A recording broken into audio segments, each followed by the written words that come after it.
Wes Goldberg, cold open question of the day. Ja Morant recently told ESPN that in an effort to stay healthier, he's not looking to dunk in the same way that I think we know him for.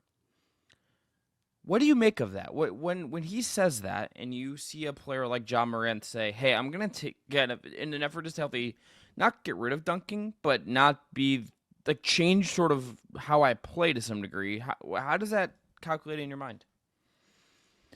It's disappointing, but I get it. It's we see this from young players, or we see this from players as they age is probably the better way to say it. Throughout their careers, if they're fortunate enough to stay healthy, right, where they just can't do it the same way anymore. And for John Morant, who's if you were to if you were going to pinpoint one thing that has been his biggest struggle throughout his career, it's been staying healthy. And it's been being on the court. And not all of that is because of the dunking, but the dunking certainly doesn't help, right? And you heard JJ Redick say the other day about, not in regards to Ja Morant, but saying like and he was half joking because I don't think he was ever really a guy who was dunking, but he was talking about how dunking just it could shorten your career a little bit. It's a little risky. So I think we're already seeing it happen. Like the NBA keeps like this dunk score stat, which I'm not exactly sure what it is or what the criteria is, but like Ja Morant's not even near the top of it in terms of like top dunks, most powerful dunks, highest jumping dunks of the year.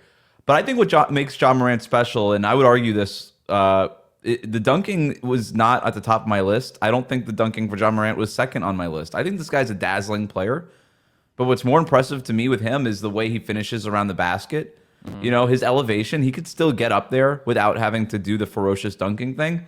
And I think he's a sensational passer and he's a flashy guy and all these things. Like that to me, and his competitive edge and his ability to rise up to the big moments on these big stages, that was always to me the more impressive thing for John Morant. So the fact that he's not going to be dunking as much or in the same way isn't going to lessen my entertainment and my enjoyment in watching him. What about you?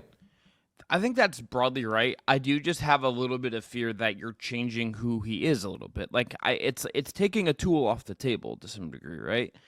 Not fully. I don't think we're gonna sit here and say that he's now a different player who can't do the acrobatic finishing on the rim, who couldn't, get more efficient in the mid range or become a 3-point shooter to a different degree. Like, is there a adjustment to his game that would make some sense anyway for a team that you will have some, I think, playoff things to figure out over time with him as your lead guy. But there's just something, Wes, about a guy when they start taking away parts of what makes them them. I get a little bit worried.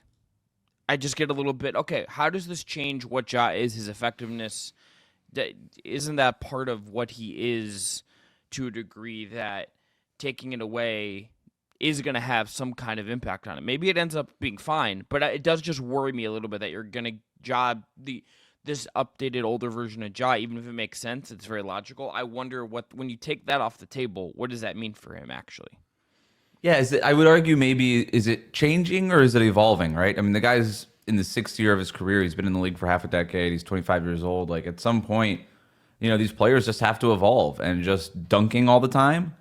Michael Jordan used to dunk all the time, at the risk of making a Michael Jordan comparison with Ja Morant. And eventually he stopped doing that and he became a mid-range guy. Dwayne Wade did very much the same thing, and then you look at guys who never really evolved in a significant way. Somebody like Russell Westbrook, you could argue, maybe did not age all that gracefully. So I don't know. Maybe it's less changing. Maybe it's more evolving and doing the things that are required for him to, again, erase the things that have made it, have sort of short circuited his career to this point, which would be just staying healthy and staying on the court.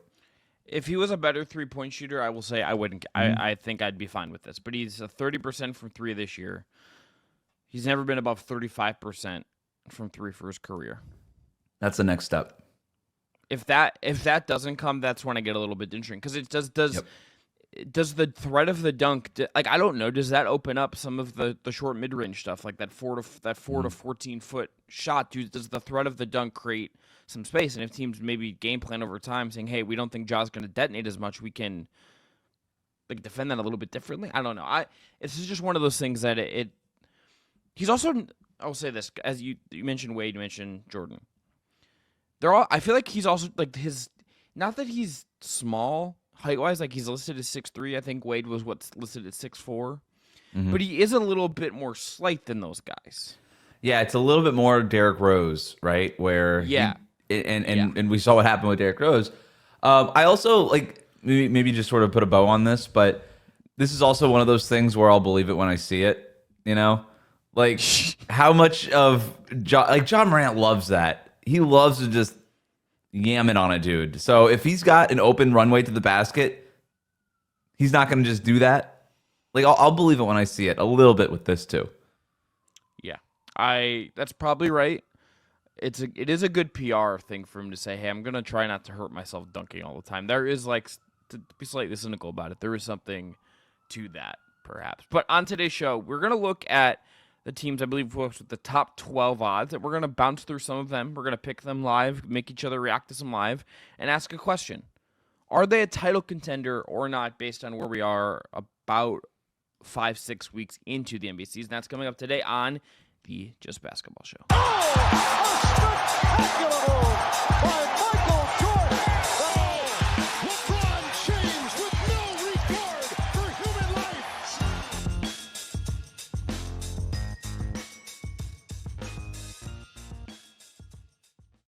What is up, everyone? Welcome to the Just Basketball Show. I'm Chris Manning. That's Wes Goldberg with a Christmas tree behind him. We're feeling festive here over at the Just Basketball Show. Wes, I'm going to tell you now. We're getting on your radar. I don't normally tell you cold open questions ahead of time. I am going to, at some point this month, just ask you, how would you change the Christmas Day slate based on what we've seen so far this year? So be ready for that. We're just introduce some flex scheduling to get the not Philadelphia Sixers, I think, on the Christmas Day slate. I'll bookmark that. Okay, please just start thinking about what team you want to kick Philly out and put another team that's better and competent. And you can find us on YouTube. Please subscribe, hit the notification bell. Find us on your favorite podcast platform of choice, and find us on all your social platforms: TikTok, Instagram, Blue Sky, X, everywhere you go on social. You can find the Just Basketball Show. But Wes, we got to tell us about our first sponsor today. That's BetMGM.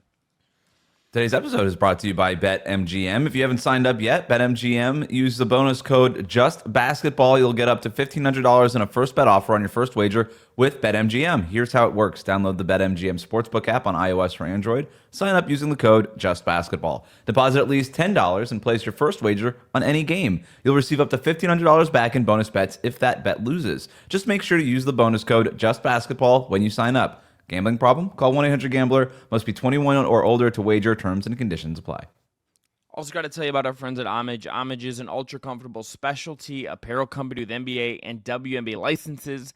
They use vintage-inspired designs to pay homage to the greatest stories, traditions, and figures across sports, music, and popular culture. Use the link below to make your purchase and support the Just Basketball Show.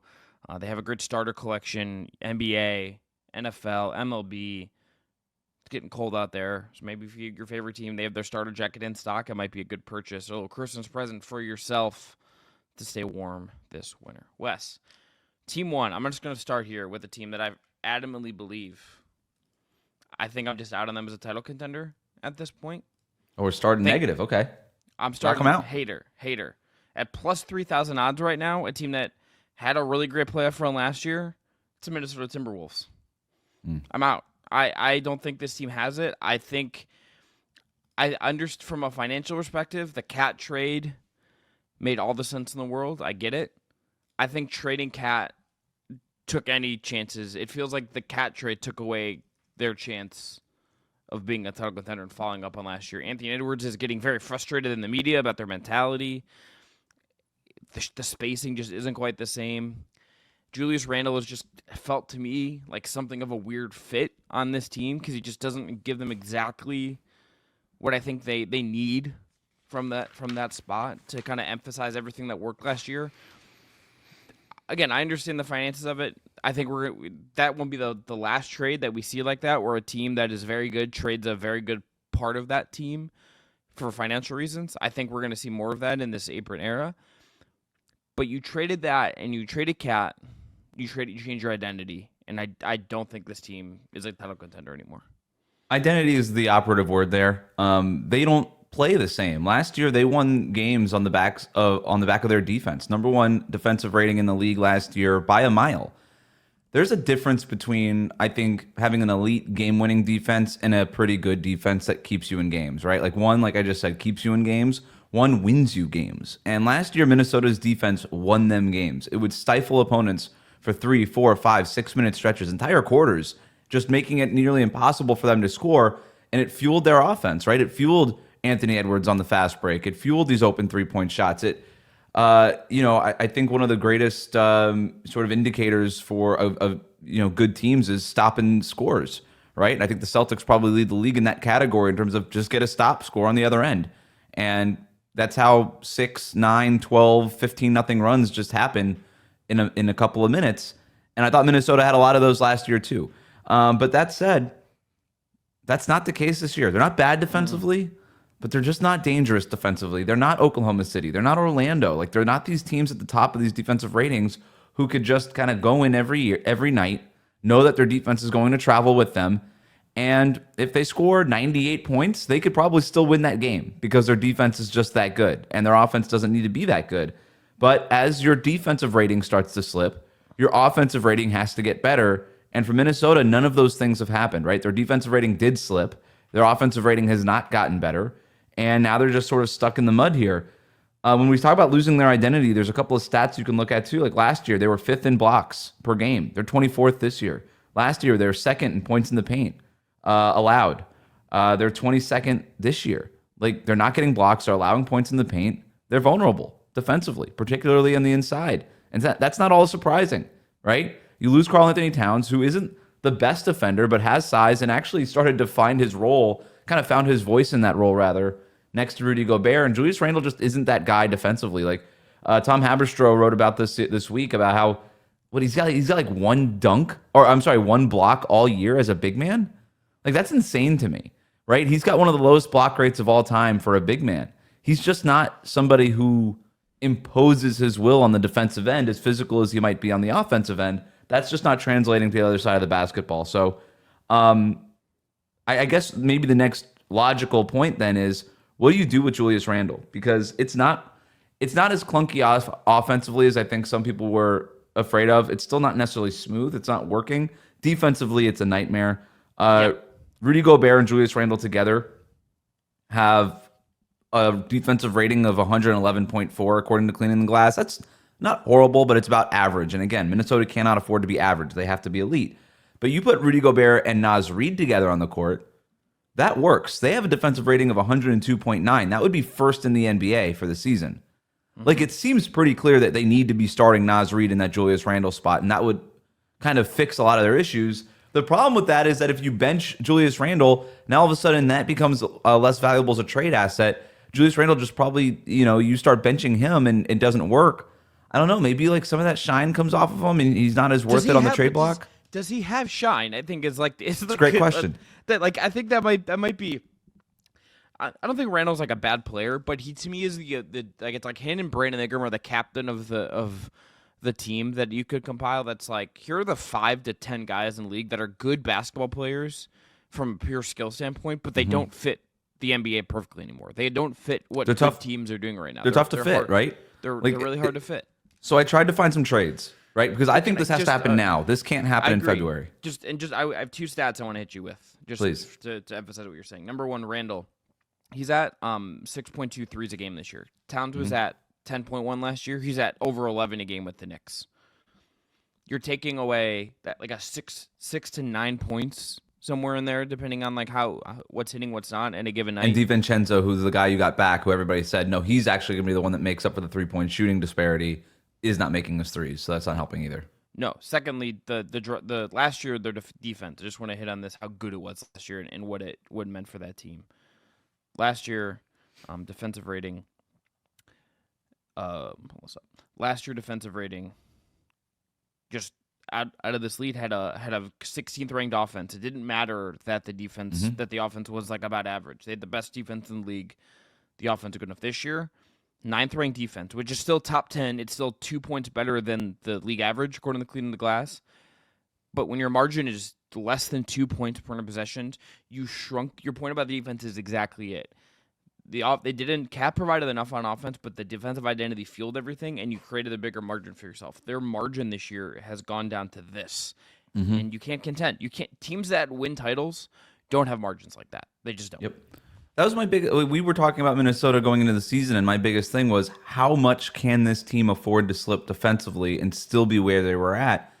And every way you broke it down, the answer was not much. And this team has slipped quite a bit, and that's why they are where they are. They don't look like a team that's going to make the Western Conference Finals this year. This team isn't making it. Not the way that they're built. Anthony Edwards is calling them soft, and quite frankly, they have been. The pieces don't exactly fit. They don't have that identity. Unless something dramatic changes within that locker room, which maybe it does. Maybe Anthony Edwards' comments sort of resonate in that locker room and spark some sort of run here. And I wouldn't rule that out, right? We've seen turnarounds before. Maybe Chris Finch discovers something. Maybe, honestly, they just say, you know what, screw it. Who cares? Let's move Julius Randle to the bench. He has some value to us as a sixth man. And maybe we kind of fix things that way. It just does feel like we're moving in a direction where Randle's going to get traded. They probably made this move thinking that they were going to trade Julius Randle anyway, knowing that it wasn't the cleanest fit. He's got a player option for $30 million next year. Which I think he's probably picking that up is the thing. I don't know. Like, he could opt out and sign like a 2 for 50, something like that. Like, it wouldn't shock me if a 3 for something. I just don't think he's a guy I'm giving that money to at this point. I really don't. I might just be like, I just think if you're a team that's going to spend that money on a guy, I need him to help me contend at the high, and I just don't feel like he's a guy that's helping me win at the highest level. I really, really don't. Like, yeah, maybe this is just me trying to save like my property value on Julius Randle Island a little bit. I think he can work on on the right team. The guy could put the ball through the bucket, and that's a very important skill in today's NBA. Yeah. He's not a total mess defensively. There's some things that he could do as a playmaker. I just think the fit in Minnesota is really bad. I mean, the guy made an All-NBA team 2 years ago with the Knicks. Yeah. Yeah, he's a skilled guy, but I think like he feels like a signing that the Hornets give $30 million a year to over 2 years, and they are like the 8th seed. Like, maybe. I'm looking at the list of teams West, like in the conferences right now, and like there's not a top 8 team in either conference that I'm like, yeah, that's a really good fit for Julius Randle. There's just not. It's not there. That's totally fair. I came up with 2 trades if you want to hear them. Please, I always do. I love fake trades. We're getting into fake trade season. We're 10 days away from contracts that were signed this summer eligible to be traded. So we're getting into trade season. So I looked at Toronto. I mean, they don't really have a true power forward. You could argue Julius Randle would be helpful to them. They have a really hard time scoring consistently. I think Julius Randle could kind of be interesting there. He doesn't space the floor, but nobody in there in Toronto does. So it's not exactly like he's ruining something that they got going on. So I looked at Toronto. I looked at the pieces that they have. It's not the easiest for whatever reason, because Minnesota can't take back more salary and they can't aggregate. So some of the building blocks aren't stacking cleanly. But I went with Kelly Olynyk, Chris Boucher, and Fernando, the backup center that they have, just for salary purposes. But you're getting Olynyk and Boucher. You're just sort of adding a couple more big guys to that front court and guys who could space the floor, provide some length. And you wouldn't shy away from bringing off the bench. Like Olynyk and Boucher could both come off the bench in Minnesota. And they fit that identity a little bit more, right? Olynyk could play with Naz Reid if Naz Reid's at center. Olynyk could obviously play with Rudy Gobert. Like, he's not Karl-Anthony Towns, but he's like Karl-Anthony Towns light. He's Karl-Anthony Towns light's version of Karl-Anthony Towns light. He's like Karl-Anthony Towns light. That's what Kelly Olynyk is. So, and then Boucher is just sort of like a interesting kind of player whose salary needs to be in there, and he's expiring. So if you're the Timberwolves, you're also getting off of some long-term salary. You're getting off the Julius Randle thing. It feels like you're selling short on him, but I also don't hate it. Yeah, I don't hate it either. I think you'd almost want to like find a third team to like re-rep Boucher to, because it's like like another center, and then find can you get the dice roll of a wing depth kind of move in there. But I like the structure there. Last one. This one's more interesting. New Orleans feels like they have to break everything down. Like they feel like it's a everything must go sale, and they just need to clear the decks, create some cap space. And it's not like DeJounte Murray has been a failure there, but everything since the DeJounte Murray trade has been a failure. It's too soon. But could you trade Murray in that 4-year contract, which they don't need if they're going to break everything down, to Minnesota and get Julius Randle back, who might opt out this summer and then you're off of it, or Yeah.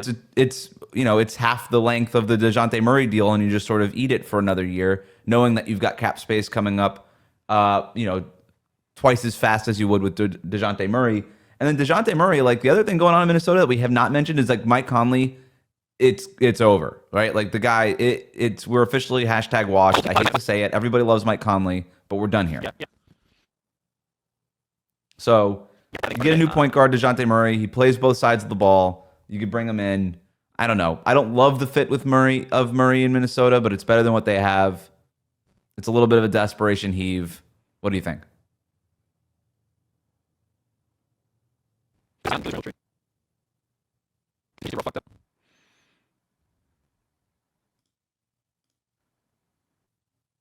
Yeah. Do you hear me? Yeah. Wait, hold on. I gotta refresh.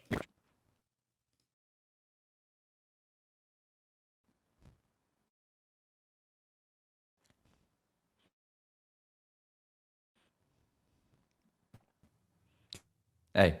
You hear me now? Yeah, you might need to do a refresh. You're kind of like coming in and out. Yeah, refresh. Yeah.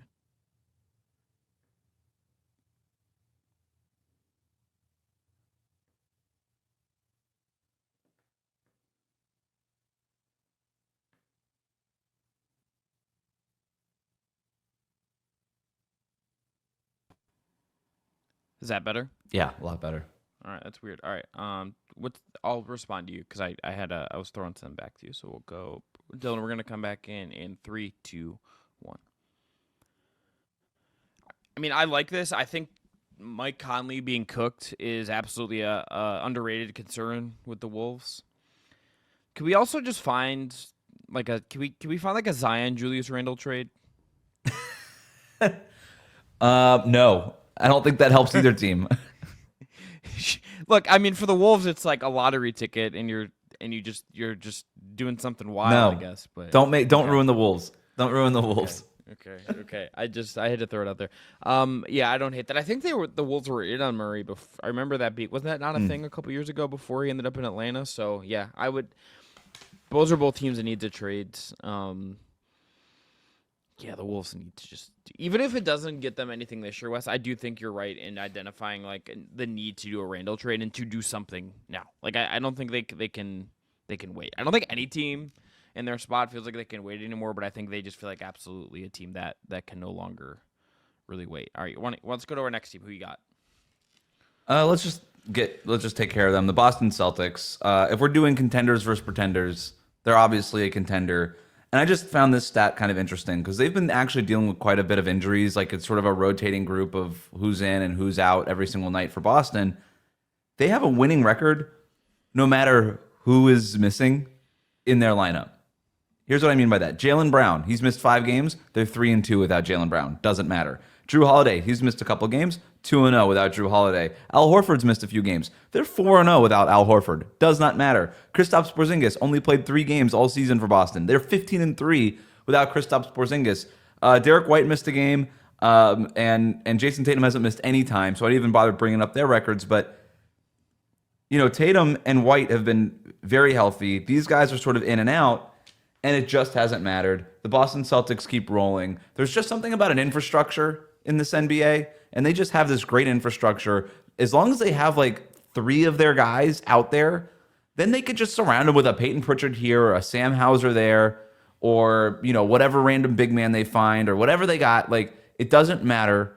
They're still going to win games, and in the Eastern Conference, they're going to keep rolling. It's going to be them in Cleveland as the top 2 seeds in the East. That's just what we're doing here. You might as well fast forward it to the end of the year. This team is just rolling.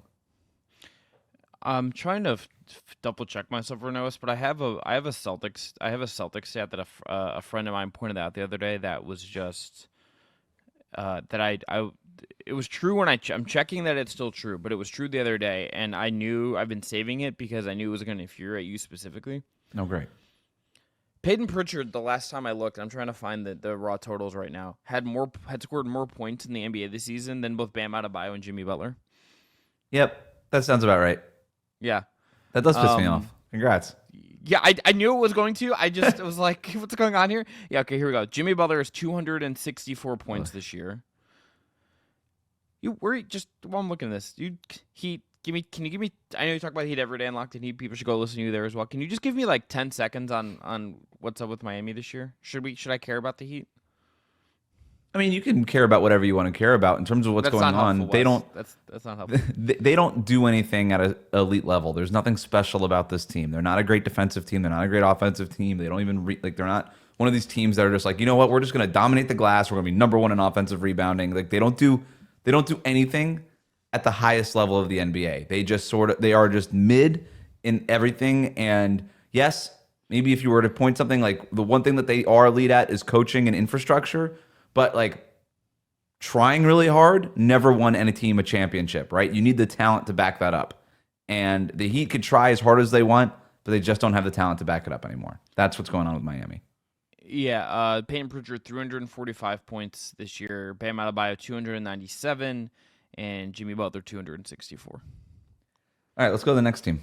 Boston's. I would say today, Wes, just to hit their odds, are plus 225. I think they're rightfully the title favorite. They gave Cleveland a great game the other night without Jaylen Brown. Yep.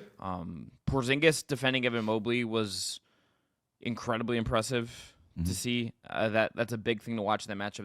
That's to me still the presumptive favorite to win the whole thing. It's boring, it's frustrating, but it's the reality. All right, where do I want to go? Let's go to the Orlando Magic because Wes, I So want they're to say 12th. This is the last team, right, that we have in terms of odds, because we're only going top 12 on BetMGM. Okay. Yes, and I think I think what we'll do is we'll cover 6 total here, so we'll miss on some teams just for the sake of time. Okay. Maybe we can come back to this. So I was trying to pick teams I have like a good feeling about. All right. The Magic, I still love the Orlando Magic. I think they are, considering Paolo's injury and where they are, I'm still very in on them in considering like what they've done this year and their identity. They're third in the East. 2 games, they're 15-8. They have 2 games more than like the Knicks, for instance, at this point. So like they're gonna have like a game's loss advantage at some point. That we'll see how that factors out. It's small, it doesn't matter, probably matter. I don't think this team is a title contender, but I do think they have stepped up. I think this is like step 1 of like a 3-step process to get them in actual title contention. That's what this season is feeling like to me. I think we're on the way, but I think this year they're not quite there. There's a reason their odds really long. I think it's possible they're like 5th in the East by the time the season ends. I think Milwaukee, with the way they're playing of late, and I think the Knicks could both pass them. And I think they're on the way, but I think I still just have fear about what their offense is come the spring. But I still love everything they're building there. I love the identity. I love the grittiness. They're great at home. They're 9-0 at home this year. I'm a big fan. I just think there's still just something a little bit lacking there to make them a real title contender. Yeah, I mean, it's the offensive side of the ball. Like everything else checks out, right? Elite defensive rating for 2 straight years. They have a great infrastructure. Jamal Mosley is coaching the snot out of that team. I mean, they've been great. You look at some of the 4 factors. 3rd in free throw attempt rate. Their turnover percentage is improving, where it was really bad last year. Bottom 10 in the league last year, average this year. They're limiting second chance opponent points. Like all the kind of markers that you look at, like they are taking care of it. Like they are good at basketball, right? Like they have an identity. They know what they want to do. They can hang their hat on defense, and they're going to win games because of their defense. You've got, obviously Franz Wagner making a push here for most improved player. They've won 12 out of 13 games with Paolo Banchero out, with Franz Wagner kind of leading that offense. Jalen Suggs might be taking the next step. They're getting something out of Anthony Black off the bench. Like this team is deep. They've got guys. Every single player on this team is big for their position, which is terrifying. Like when you play the Orlando Magic, it feels like the court is literally smaller. Like they're just so much bigger at every position than everybody else, basically in the NBA, certainly whoever it is that they're playing on any given night, that it does sort of warp the geometry of the game. And I think opponents have a really hard time dealing with that. But to your point, Chris, offensive concerns, like you got to be able to score at an elite level in the playoffs, particularly in isolation. And this is a team that does play a lot of isolation basketball. They don't do it at an efficient level, right? They score a lot of isolation points, but that's because they try it a lot. They're not necessarily efficient on a possession basis. And that's sort of the thing I'm looking at. I'm not ready to tell you that this team can't make the NBA Finals, right? I would have a really hard time picking them to win the Finals. But the way Paolo Banchero looked before he got hurt looked like he was the answer to the isolation basketball thing. And if he could be that dude in this, if he's graduated from, hey, this is really interesting, to big time third year leap, he is now a capital G guy. If he's, in other words, the Anthony Edwards of this season, where we're like, whoa, we did not see this coming this fast for this guy, and we're changing everything we're talking about with this team. I'm telling you, man, I can't. I wanted to try to write these teams off and just sort of clean up my mindscape a little bit and just be like, okay, these are like the handful of teams, half a dozen teams that I think can actually make the finals this year. I could not, in good faith, take them off the table because I just don't know what Paolo's going to do when he comes back. That's the wild card to all of this. He'd only played 5 games, but holy shit, I think it was the best 5 games anyone played in the NBA this season. That's how much I loved it. It was a run. Yeah. He was 29 points a game, 5.6 assists. He was getting to the line almost 12 times a game, up 5 a game from last year. That's huge. 56.9% on twos would by far be a career high. That is like close to big man efficiency there. 34.4% on from 3. Overall, just as efficient as you've ever seen him. He looked imposing. Everything, he was checking every single box. Then he got hurt. Yep. If he comes back and he's at that level, that's not a team I would want to see in the playoffs. That is a team that would be an absolute fucking pain in the ass to see in April. If you're Cleveland, if you're Boston, if you're the Knicks, if you're any of those teams, a series against Orlando with Powell playing like that is an absolute slog to get through. Yeah. If you can get through it. The biggest other wart that they have, again, on the offensive end is the three-point shooting just isn't where it needs to be with this team. Yeah. They don't really have an elite three-point shooter on the entire roster, I would argue. Contavious Caldwell-Pope is a little slow on the roll since he's gotten to Orlando. If he warms up, that's obviously going to help them. But here's the thing that I like about Orlando is that despite the fact that they're shooting, I think, a league worst percentage from 3. No, it's them by like 0.1% with Washington, which you never want to be in the same company as them. They're still getting them up. They're still 11th in three-point attempts at 38 a game. So it feels like the infrastructure is there. Like they've got the outlines, and now they just have to color in the inside the lines where, like, it's like a build it and they will come kind of thing. Like the structure is there, and eventually there should just be a flood of three-point shooting that's better. Because no, they're not a great three-point shooting team.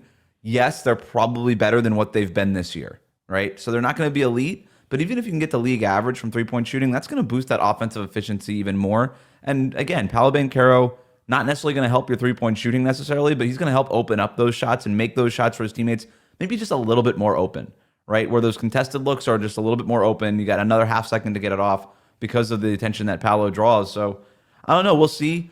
I don't know that this team necessarily needs to go out and make a trade. You know, they're ahead of schedule. Like I wouldn't be like, hey, go find a three-point shooter by all means necessary, but if something's out there that makes sense for them, why not? You know, they could also go in that direction. They got plenty of players that they can move, but they aren't a trade team necessarily now, but I think this is a team that has another move to make. It's just depending on, I think, when they want to make it. I think that's the way I look at it. It's like, yeah, and that's sort of the bummer about the Paolo Banchero injury. So like if he were healthy, maybe that speeds up the timeline a little bit in Orlando. Yeah. And then they're like, let's just go get, like, I'm not saying this is a perfect fit, but let's just go get Cam Johnson. Let's just go get a shooter who we can cover for, who gives us size, or like whatever.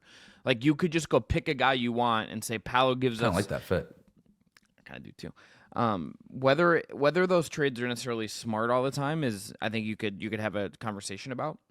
But I do think that's the kind of thing you could say, let's just go. Paolo's giving us the juice to want to go do something like that. So yeah, I'd be all for something like that. Like they need, and it's just like they need a specific thing. Is also like, actually that would be a fun Kelly Olynyk team if they wanted to mix up their backup center rotation instead of just having like guys who screen and dive and are really annoying to play against. And if they want to get like a shooter 5 or something, I don't know, just spitballing. Yeah, to me, it's like you've got Jalen Suggs, KCP, and Anthony Black. And behind them in that backcourt, it's sort of like a Cole Anthony here, a Gary Harris there. Sometimes you'll get some Jet Howard minutes when he's healthy and whatever. But like, if you could just go get, like, I even think like go like Luke Kennard or something like that. Like I don't know, like just a shooter, just a 3-point prototypical shooter, just so you can bring him off the bench when you need it. That could help. But then at the same time, it's like. Make sure the coach is going to use him is like the thing. You just like find a guy that the coach actually wants to play. You know, like that's always the tricky part with. And that's the thing with Mosley. It's if you can't defend, you're really not going to play. And that's, you know, it's helped them. Like they're where they're at because of it. it's hard. You know, when you try to find like that perfect fit, that's where it kind of is like, okay, well, this guy can shoot a lot, but are you really going to play him over Anthony Black and KCP and or some of these other guys? Like, is he really going to get those minutes? That becomes more of a question. That's why I like that Cam Johnson pick quite a bit. Yeah, not a great defender, but like at least big. Yeah, at least like has the size. Yeah, at least has the size, and you could. I mean, some power with the 5 lineups with him and Franz and the guards would be, I think, really fun from a 5-out perspective. Let's do one more before we get into our next ad here. Who you got? Who do you want to talk about? let's go Dallas. A little bit of a rough start for them. Luka Doncic is back after 5 games, I believe he was off. Scored 30 points in those back-to-back games that he's been back for. Fun stat here. Dallas, OKC, Cleveland, Memphis. Those are the only 4 teams in the league in top 10 offensive rating and defensive rating. The Dallas Mavericks are legit. And again, it was a little bit of an up and down start for them. Luka wasn't playing well. Defensively, there were some concerns there. It didn't look great. And over these last few games, they've looked awesome, and they look very much like a team that can make the NBA Finals again.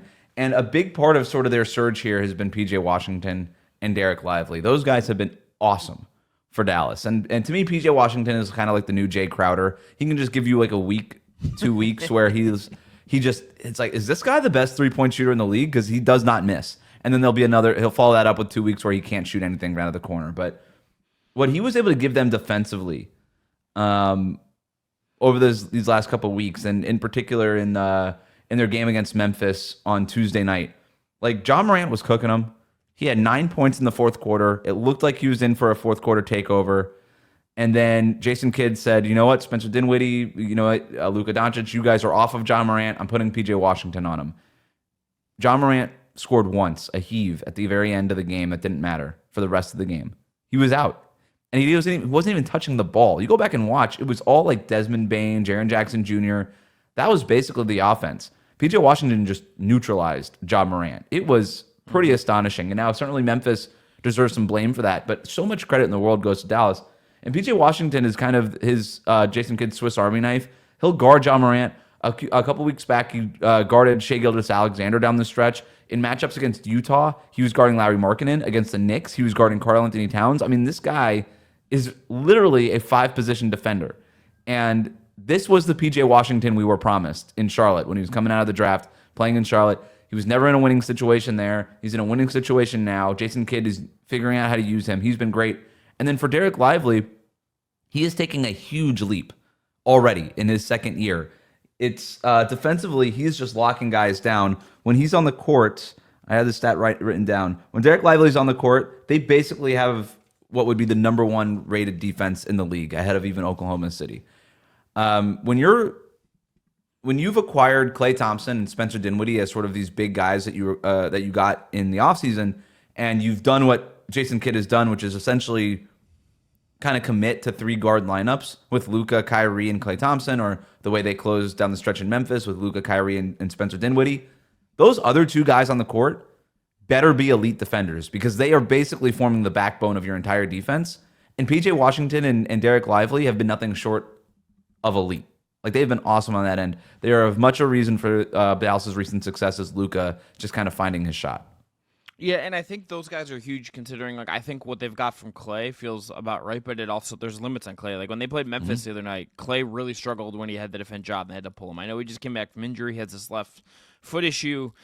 He's shooting well enough, but like that's the one thing he's doing. They have a real specialist on this roster that is going to give them value at some point. I think that's what the hope is, but you have to almost cater to him in a way and cover for him. I think Dinwiddie's also been pretty important for them. He's been awesome. It's like one of those things where it's like he only has ever made sense with Kenny Atkinson or with the Dallas Mavericks. Everywhere else, it's like, what is Spencer Dinwiddie doing for a basketball team? But he's got a really nice value here. Yeah, good minutes down the stretch against Memphis too on both ends. He's a nice little bit of ball handling.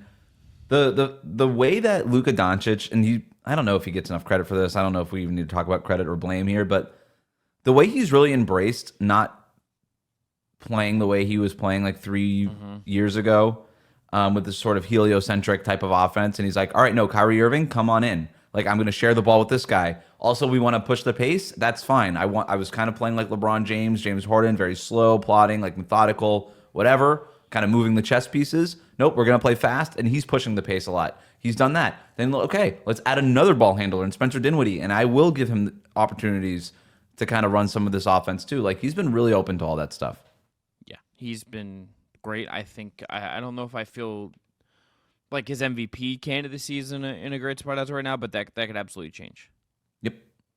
It probably will change. Yeah.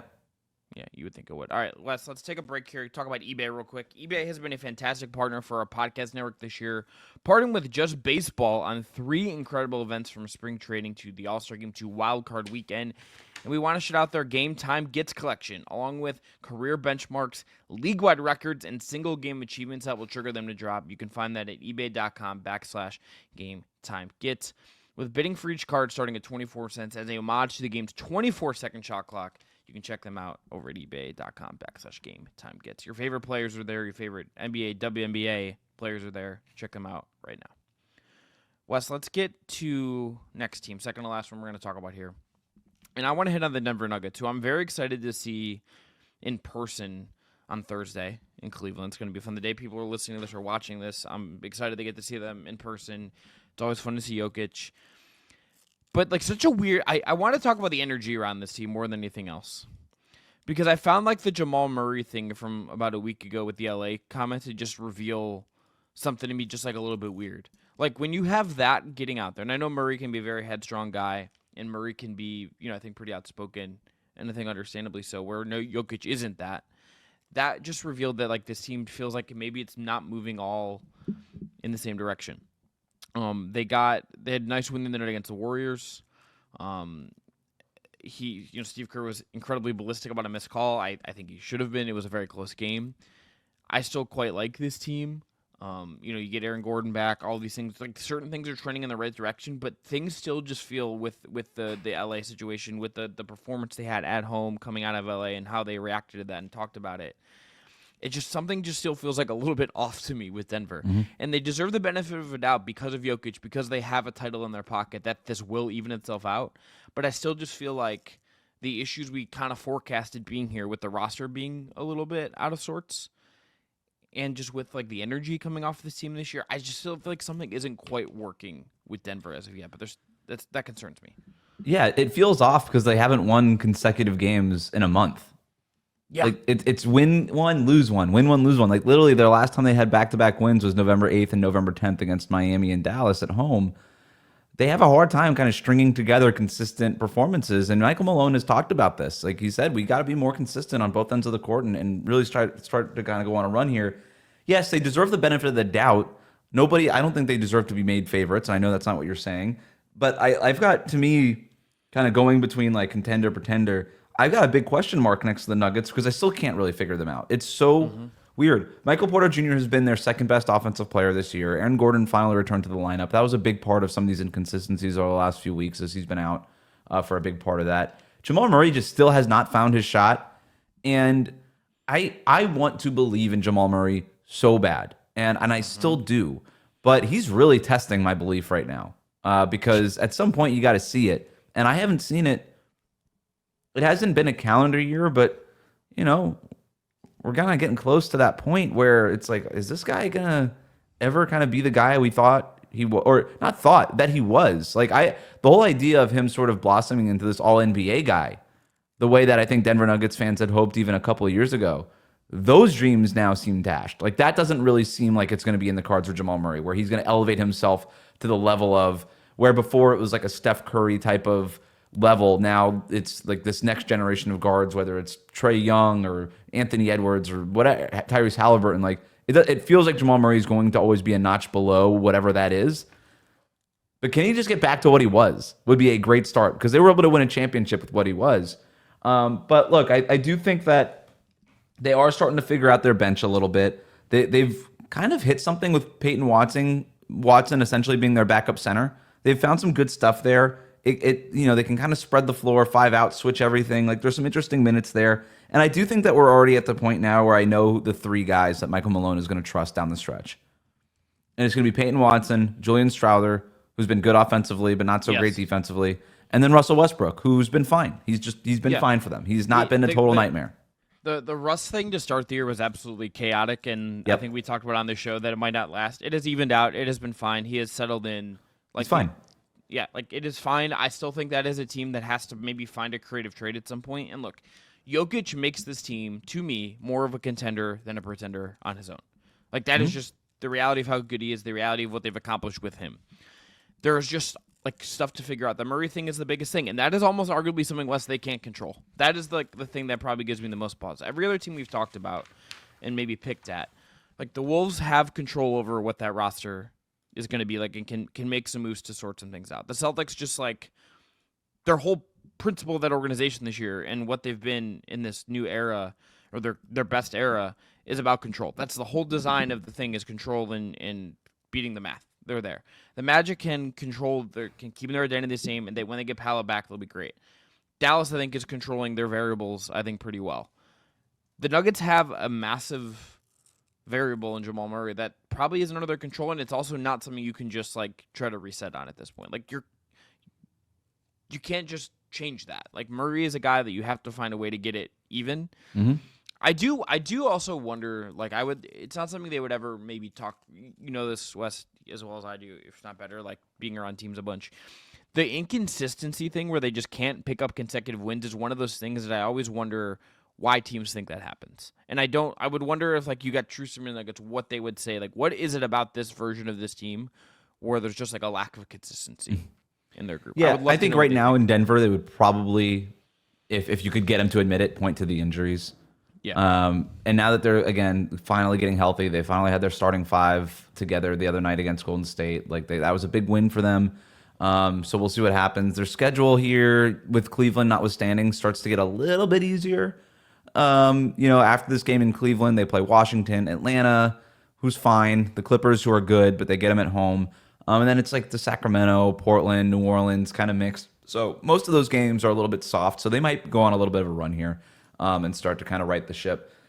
Yeah, maybe there's a creative trade. Maybe there's like a Zeke Naji plus draft pick, something out there that gets him like one other rotation piece, whether it's like a backup center or maybe another wing or something like that. But they ultimately will need Jamal Murray to get back to what he was if this team's going to any chance of getting out of the Western Conference and winning the finals. Like that is a requirement. And again, I don't think anybody in Denver has given up on that. Yeah. Particularly just considering the West, even if maybe, I don't know if it's quite as top heavy as I would have thought coming into the year, but the Thunder are great. The Rockets are going to be a pain in the ass. Like, we just know the Rockets are going to be a pain in the ass at this point. Dallas is there. Memphis is there. The Clippers are at least going to, like, be functional because they just seem to, like, be functional under Ty Lue. The Suns are there. The Warriors are there. The Lakers. Like, you have teams that even if, there's a lot of teams that are competitive in quality, even if they are imperfect. It's not, you need like that being the 8th seed or ending up as like the 6th seed, you're going to need Murray to overcome whatever hand you have if you can't get a rise out of that. Wes, let's go to one last team. Who you got? Help me figure this one out, Chris. I've got the Milwaukee Bucks. I'm glad you picked them because I really have wanted to talk about them because I'm slowly talking myself back into them and I hate myself for it. Over their last 10 games, they're 5th in offensive rating. They're 7th in defensive rating. They've been a juggernaut. They've been an absolute juggernaut. Giannis Antetokounmpo is playing at an MVP level. I don't know that the Bucks are 11-9 right now. Some people want to make him the front runner. I think you got to be more than 2 games over 500 to win MVP. But he's well on his way, right? He's padding the stats, and if the Bucks keep winning, then he's going to be very much a part of this conversation, if not at the front of the conversation, right? And so he's playing great. Damian Lillard has really started to settle in. Lillard now is more of like a one-half player than a full game player. Like I saw him the other night in Miami. He went off for 33 points in the first half, scored 7 points or 4 points or something in the second half. And there's been a lot of instances. I'm not telling you anything Milwaukee Bucks fans don't know already because they've experienced it. Like there's a lot of instances of that with Dame. But hey, one half with 30 points. If that's in the first half, it's out in the second half, whatever. That can win you a game in the regular season. So that's fine. And this 10-game run has also coincided with Andre Jackson Jr. being elevated to the starting lineup. Gary Trent Jr. being demoted to the bench. He's actually played well in that role. So Doc Rivers is starting to find the lineups and the players that work there. Bobby Portis has come along after a really tough start. He's going to only get better. So, yes, they look the part right? They've got the MVP. The defensive rating is there. The offensive rating is there. Like, they've got the 2 stars. Like, they've got this thing that they can just do every single night with the two-man game between Dame and Giannis. And even the Dame Lillard and Brook Lopez pick and roll still rates out as one of the top pick and roll combinations in the NBA. So they've got all these different weapons. Here's the problem, and it's why I stopped short on this whole thing. A, the depth is definitely a concern. And then even this 10-game stretch here, I'm going to just read you the teams. Toronto, Detroit, Charlotte, Houston, Chicago, Indiana, Charlotte again, Miami, Washington, and Detroit again. The only good team in that entire mix, like flat out good team in that entire mix, is the Houston Rockets. Yeah. I know that they played a couple of those games without Giannis, or really only one of those games without Giannis in Miami, the one that I got to see. But that's not exactly a murderous row of opponents. And they've got a little bit of a tougher schedule coming up. They play Atlanta an hour before we record, a couple hours before we're recording this. They get Boston in Boston on Friday night. That's the game I'm circling. I think I'm going to learn a lot from that game. And then they've got Orlando and Cleveland next week. The schedule starts to get a little bit tougher. But look, also at the same time, based on where they were to start the year, the fact that they did what they did against their opponents over these last 10 games and look like the juggernaut that they've been so far, blowing out a lot of these teams, they did what they were supposed to do. They corrected course here, and now it's sort of about kind of taking that next step, and they have an opportunity to do it. But I just need to see a little bit more before I'm ready to kind of elevate them to where, honestly, I thought they were going to be going into the season. Here's a take I'll throw at you. A question in a form of a take, I guess. I think they could be this year's Lakers, where they're the number 1 seed in the East side of the NBA Cup. Could they be the team that wins the NBA Cup but actually isn't a real title contender this year? That has a really good stretch, is quality, will be a pain to maybe play in the playoffs against a certain matchup. If they're the 4 seed in the East and that's who the Celtics or the Cavs have to beat in round 2 or something. But they lose and they're not actually a title contender because of the flaws we've kind of learned they're there. But they got hot at the right time. They beat the teams they needed to in their group, and then end up as the NBA Cup champions. I think that feels like a possible thing where it's that's the big thing they accomplished this year, and that's where they get. I think that could be they could be more of an NBA Cup contender than they are. It's a great take. I like the separation of this is more of an NBA Cup team than an NBA Finals team. Yeah. Right? You're a team that can peak for something that you care about more than other teams. And I can totally see Milwaukee caring about this NBA Cup and being hey, here's our proof of concept, which, by the way, I'm sort of in on that as a concept in and of itself. Let's win this little mini tournament to prove to ourselves that we're capable of winning something. And I think a team like Milwaukee, just like the Lakers could have used it last year, are a team that kind of needs that proof of concept. In fact, I agree with you so much, Chris, that I wrote that this morning. I literally wrote my NBA Cup prediction is Bucks over Rockets. That's my prediction. And I'll make it here on this show too. I love it. All right, Wes, let's just run down this list to get out of here of all the teams. We're going to throw this feels like a good social opportunity for us. Let's go through each of the 12 teams with the top odds and label them contenders or pretenders officially, including the teams we didn't talk about in depth. And we'll go from worst odds to best odds, if that works. Let's do it. All right. Orlando Magic, to me, not a contender. Contender-ish, TBD. Okay. Timberwolves, plus 3,000. Pretender. LA Lakers. Pretender. Depth is an issue. They need to make a trade. LeBron's finally looking a little bit old, and it's making me sad, Wes. Phoenix Suns, plus 1,800. Pretender.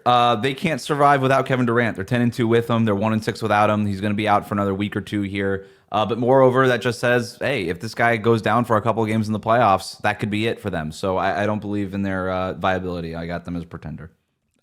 I'm halfway in, halfway out. They're my version of the Magic, I think, for there. Milwaukee Bucks.